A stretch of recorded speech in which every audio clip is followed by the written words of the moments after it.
Pues somos Springo Lira, somos dos socios, Miguel Ángel Lira y yo, y llevamos juntos como despacho poco más de 20 años.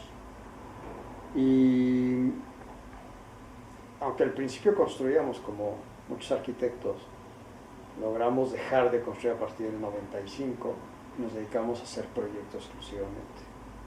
Una de las cosas que más nos reta y más nos gusta es tener temas diferentes, situaciones diferentes, que cada proyecto sea una oportunidad de aprender, de ver las cosas desde otra óptica, de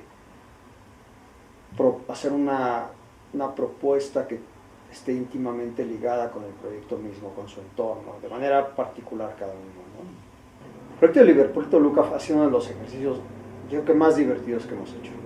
El hecho de diseñar una fachada sin diseñar todo el edificio te da una posición muy fresca con respecto al proyecto.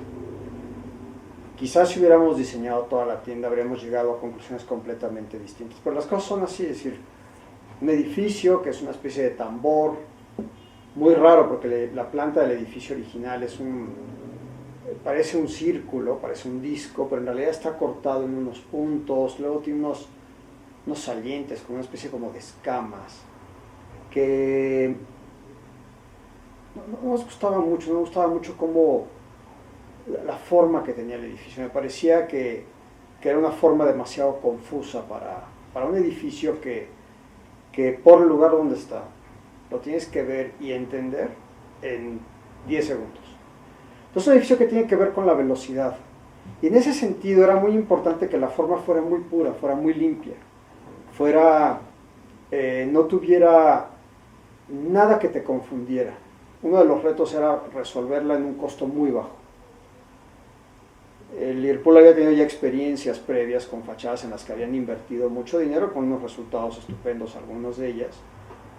Pero aquí, por el contexto en el que estaba, por el mercado, nos pidieron que fuera muy económica. Entonces, la pregunta era, ¿cómo hacemos un edificio con esta geometría que sea muy económico? Por otro lado, el hacer un vórtice implicaba doble curvatura, es decir, una curvatura en planta y una curvatura en alzado, y hacer figuras de doble curvatura es carísimo. Entonces pensamos cómo podríamos hacer un edificio que generara esta superficie, pero sin generarla realmente. Y por eso elegimos una serie de tabletas delgadas, como una especie de cesto de mimbre, donde cada una de las tabletas en realidad es una figura plana, pero que está curvada en un solo sentido. Y un sistema de bastidores que tienen doble curva, que es una doble curvatura que es constante, pero se va desplazando.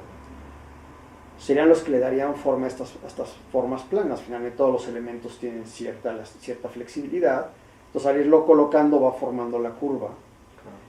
Y en el desfasamiento de una curva, las curvas van haciendo que algunos pies estén más separadas del edificio real y otras más cerca. En ese desplazamiento se genera la ilusión de la doble curvatura, de las ondas, del edificio blando. Y por otro lado también necesitábamos un edificio que no solamente fuera económico de construir, pero además se pudiera construir sin tener una tecnología demasiado costosa. Entonces una de las estrategias fue, junto con Básica, con Grupo Básica, diseñar una serie de elementos de sujeción con ajuste tridimensional en los bastidores, de tal forma que la colocación fuera muy simple, una pieza que se ajustara y la ingeniería de la fachada fuera con la complejidad del tamaño, pero sin una complejidad técnica especial. Y eso permitió sacarlo en un costo muy bajo. Y el otro, que fue una pieza, la verdad es que muy divertida de hacer, un poquito más compleja, es así, pero muy pequeña, era la puerta de entrada, la única puerta hacia el estacionamiento, que es una especie de cono elíptico truncado, y que da una sensación de profundidad muy grande, una perspectiva forzada. Y que de alguna manera también se integrara con esta propia geometría. Fue una pieza que había que estudiarla con mucho cuidado, ¿no?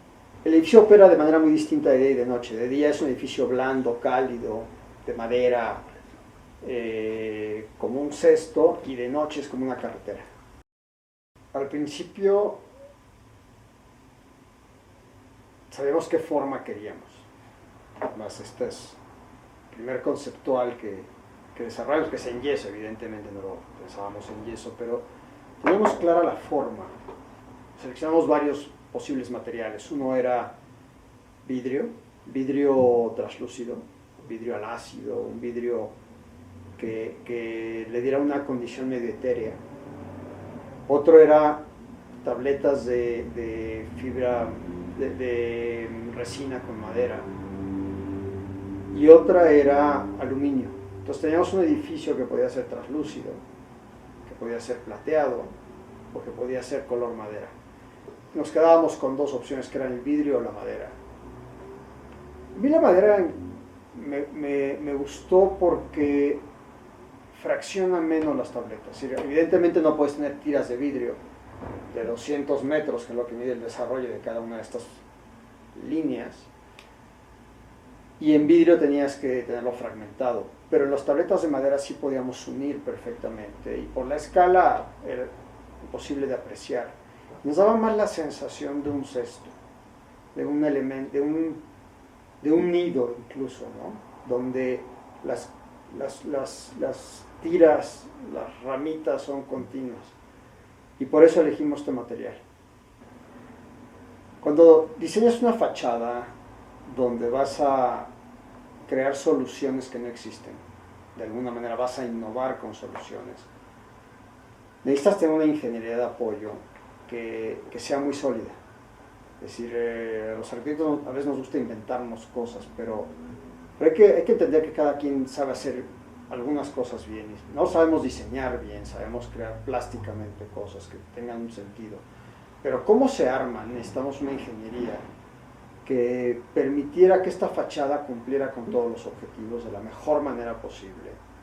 Y además reduciendo al mínimo los riesgos de una falla, ¿no? Cuando innovas, en la industria, cuando se va a innovar en algo, se hacen prototipos, se prueban, se depuran, se tiran algunos, se vuelven a hacer, y hay un proceso de depuración, pero en la arquitectura no existe eso. En la arquitectura se hacen las cosas una sola vez. Y aquí estábamos diseñando una fachada que necesitaba ese soporte de ingeniería. Y Grupo Básica nos ofrecía esta particularidad de diseñar fachadas no a partir de un material específico, como pueden ser las compañías que hicieran fachadas de vidrio, por ejemplo, que esa es su parte fuerte y luego complementan. En Básica nos gustó mucho que tiene esta amplitud de miras, es decir, tienen la ingeniería, el conocimiento técnico, el conocimiento de detalle, está integrada por ingenieros y arquitectos, y es un equilibrio muy interesante, porque finalmente nos permite estar en el mismo, empatar lenguajes y completar con lo técnico el planteamiento plástico. Y Grupo Básica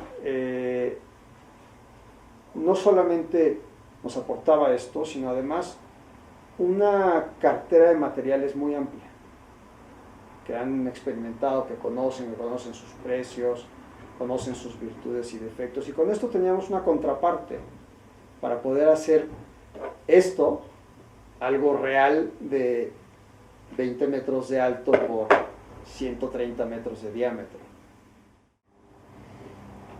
Cuando teníamos los primeros croquis y bocetos e intenciones, tuvimos nuestra primera reunión con Grupo Básica, concretamente con Enrique Pérez, y le explicamos lo que queríamos hacer y cuál era nuestra visión de cómo se podría armar, cómo se podría terminar de desarrollar esta pieza. Cuando lo planteamos, no teníamos todavía bien claro la tecnología, pero teníamos claro cuál era la geometría y cómo se tendría que montar. Y en una reunión, en un ratito, ya estábamos rebotando ideas como en el mismo lenguaje, en el mismo sentido del proyecto, con ideas que soltábamos los dos y descartábamos, como es el proceso de diseño. Finalmente generas, descartas y te quedas con las que mejor funcionan. Y muy rápidamente estábamos ya alineados en cuál sería el camino a seguir.